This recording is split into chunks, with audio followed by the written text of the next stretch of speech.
তো বন্ধুরা, তো আজকে আমি নিয়ে চলে এসেছি মোচা। আজকে মোচা দিয়ে বানাবো সবজি। তো বন্ধুরা, এই ভিডিওটা একদম সম্পূর্ণ আলাদা ভিডিও। তো আমি এটা রান্না করিনি, করেছে এটা আমার ভাইয়ের বউ। তো তোমাদের কাছে সেই রেসিপিটাই তুলে ধরছি। আর আমি তখন বাড়িতে গেছিলাম, মোচা রান্না হচ্ছিল। তো আমি ভাবলাম ওদের মতো করে মোচা যেভাবে রান্না করে ওটা একবার দেখাই। আমি এখানে মোচা রান্না করলে মোচাকে ছাড়িয়ে জল দিয়ে, নুন দিয়ে, হলুদ দিয়ে ভিজিয়ে আমাকে এক বেলা মতো রেখে দিতে হয়। কেন কি, মোচা থেকে ওই যে কষটা না বেরালে তেতো লাগবে। আর ওরা দেখো মোচাটা বানিয়েছিল একটু আলাদা রকমের, আলু, বেগুন, পটল আর ছিল কুমড়ো ডাঁটা আর কুমড়ো শাক, এগুলো দিয়ে বানিয়েছিল মোচা। মোচাটাকে কেটে ধুয়ে নেওয়া হয়েছে, আর এদিকে সবজিগুলোও কেটে নেওয়া হয়েছে। আর আজকে সম্পূর্ণ রান্নাটা হবে মাটির উনানে কাঠের জালে। তো মাটির উনানে কাঠের জালে রান্নার তার স্বাদ কিন্তু আলাদাই হয়। আর বন্ধুরা, তোমরা কিন্তু এটা ইগনোর করো, কড়াইটা খুব কালো। তোমরা এক্ষুনি বলবে কালো কেন? দেখো, গ্রাম অঞ্চলে উনানে রান্না হয়। আর আমার বৌদিরা কি বলবো, এখনকার মেয়েরা যা হয়, আমিও বলে আমিও নয়, একটু কড়া টড়াগুলো কম বাজে, তো গায়ের জোর দিয়ে বাজেনি, সেই জন্য এরকম কালো হয়ে গেছে। তো কড়াইয়ের মধ্যে তেল দিয়ে তারপর একটু শুকনো লঙ্কা, তেজপাতা দিয়ে দিয়েছে, দিয়ে একটু পেঁয়াজ দিয়ে দিল, অনেকটা পরিমাণে বেশ পেঁয়াজটা আছে। তো পেঁয়াজটা দিয়ে একটু লবণ দিয়ে দিল, দিয়ে পেঁয়াজটা ভাজা ভাজা হয়ে গেলে তারপর এখানে দিয়ে দিচ্ছে যে সবজিগুলো কেটে রেখেছিল, যার মধ্যে আছে কুমড়ো ডাঁটা, পটল, বেগুন, আলু। তো এইগুলো দিয়ে এখন একটু ভাজা ভাজা নেড়ে নিয়ে ভাজা ভাজা করে নেবে। তো একদম সম্পূর্ণভাবে আলাদাভাবে রান্না করছে, আমি কিন্তু এইভাবে কখনো করিনি।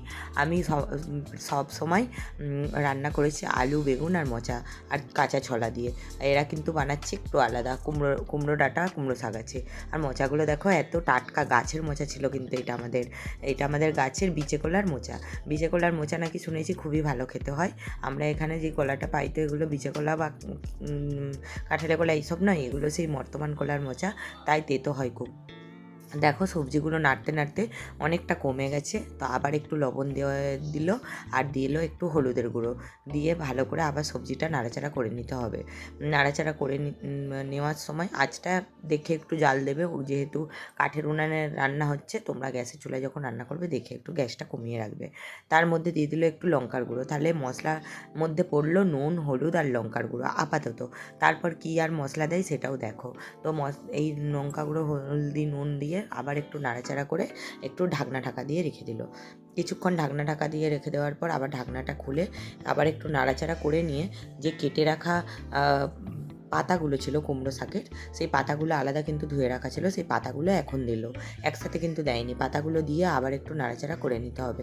পাতাগুলো তো বেশিক্ষণ লাগেনি সেদ্ধ হতে, ব্যাস একটু নাড়াচাড়া করলে এগুলো কমেও যাবে, মিশেও যাবে। ভিডিওটা চলাকালীন একটাই রিকোয়েস্ট, ভিডিওটা ভালো লাগলে লাইক করো, কমেন্ট করো আর শেয়ার করো। আর যারা আমার চ্যানেলে নতুন এসেছে তারা চ্যানেলটা সাবস্ক্রাইব করে পাশে থাকা বেল বাটনটি বাজিয়ে দিও, যাতে আমার ভিডিও তোমরা সবার আগে দেখতে পাও। কুমড়োর শাকগুলো দিয়ে দিল, শাকগুলো দেওয়ার পরেই যখন ঘাটা ঘাটা হয়ে এসেছে তখন দিয়ে দিল আধ মগ মতো জল। ওই যে মগটা আছে, মগটার মধ্যে আধ মগ মতো জল। তো তোমরা তোমাদের পরিমাণ মতো জলটা দিও, যে যতটা পরিমাণে সবজিটা বানানো হবে। খুব বেশি কিন্তু জল দেওয়া হবে না, যেহেতু এটা চচ্চড়ি বা ঘন্ট হচ্ছে, তো সেই মতোই জলটা দিও। আর নাড়াচাড়া করতে করতেই এটা কিন্তু অর্ধেক সেদ্ধ হয়েই গেছিলো।